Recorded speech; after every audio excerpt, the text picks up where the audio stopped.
Бұл видео қазақ-өзбек достығына сызат түсіруді қаламайды, тек тарихи деректерді баяндауды көздейді.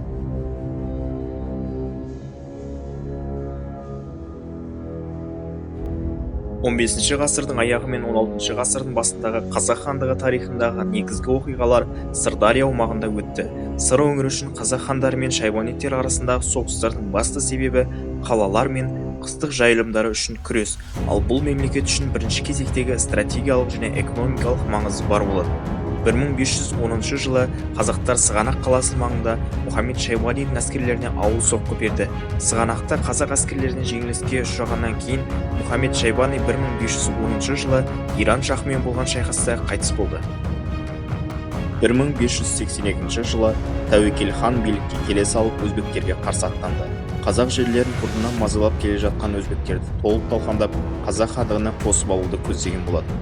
Тәуекел Түркістан, Ташкент, Сайрам, Отырар, Сауран, Ақшы қалаларын қазақ хандығына қосты және Самарқандты басып алып, өзбектердің ханы Баба Сұлтан мен Абдаллахты және оның ұлдарын өлтірді. Ең соңғы бекіністердің бірі Бұхара қаласын қоршауда ауыр жараланып қайтыс болды. Екі жақта хандарынан айырылып бітімге келді. 17 ғасырдың басындағы өзгерістер қазақ мемлекетінің ішкі саяси жағдайын өзгертті. Феодалдық азаматтық алауыздықтар күшейе түсті. Есім заманда қазақтар арасындағы азаматтық қақтығысты пайдаланып, Бұхар ханы келісімді бұзып, қазақтарды Сырдариядан қуып шығу және Ташкент қаласын қайтару мақсатында жаңа жорықтар бастады. Есім хан тұсында болған қазақ-Бұхар соғысы 20 жылдан астам уақытқа созылды. Бірінші қазақ-Бұхар шайқасы 1603 жылы Айғжар аймағында болды. Бұл шайқаста Бұхар әскерлері жеңіліске ұшырап, соғыс даласынан қашып кетті. Бұхар әскерлері Самарқанд қаласына бекініп паналады. Ол өте күшті берік қорғалған қала болатын. Бірақ қазақ хандығының әскерлері бұхарлықтарды ойсырата жеңіп, мол олжамен Ташкентке оралды. 1611 жылы Бұхар әскерлерін хан Имамқұлидың өзі бастап шықты. Ташкент түбіндегі шайқаста қазақ әскерлерін Есім хан басқарды. Бұхар әскерлері қайтадан жеңіліп, Есім ханмен бітім жасасты. 1611 жылы Бұхар хандығына Сефеби дәулеті басқарған парсылар шабуыл жасады. Өзбектер қазақтардан көмек сұрап келді. Қазақ әскерлерінің қолдауымен біріккен қазақ-Бұхар әскерлері парсыларды қуып жіберді.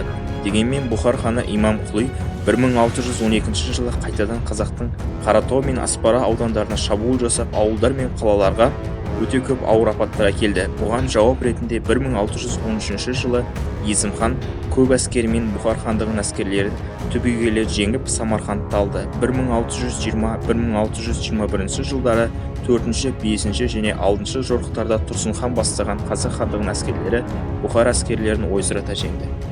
Есім ханның басшылығымен бұхарлықтармен болған соңғы 7-ші қанды шайқаста ол тағы да бұхарлықтарды жеңді. Сол арқылы ол оңтүстік шекараларын нығайтты. Бұхар ханы Имамқұли жеңілгендігін мойындады. Барлық қазақ-бұхар шайқастарында басымдық қазақ хандығының жағында болды. Қазақтар сыр бойындағы көптеген аумақтар мен Ташкент қаласын өз қолына алды. Бірақ қазақ хандығы ешқашан бірінші болып соғыс бастамауға тырысатын. Себебі батыста Ноғай ордасы, солтүстікте Сібір хандығы, шығыста жоңғарларды тойтару отыру үшін әрдайым мықты әскери күш қажет болатын. Және қазақ хандары бұны жақсы түсініп, өзбектермен ұзақ соғысып күштерін сарқылтып алмауға тырысатын. Қазақ-өзбек соғысы екі жаққа да тиімсіз болды. Қазақтар өзбектермен соғыс барысында жоңғарларға деген билігінен айырылып қалды. Ал өзбектер парсылар тарапынан бірнеше рет ауыр жеңілістерге ұшырады. Достар, видео ұнаса каналға тіркеліп лайк басыңыздар. Сіздердің қолдауларыңыз қазақ тіліндегі YouTube арнасының дамуына себепші болады.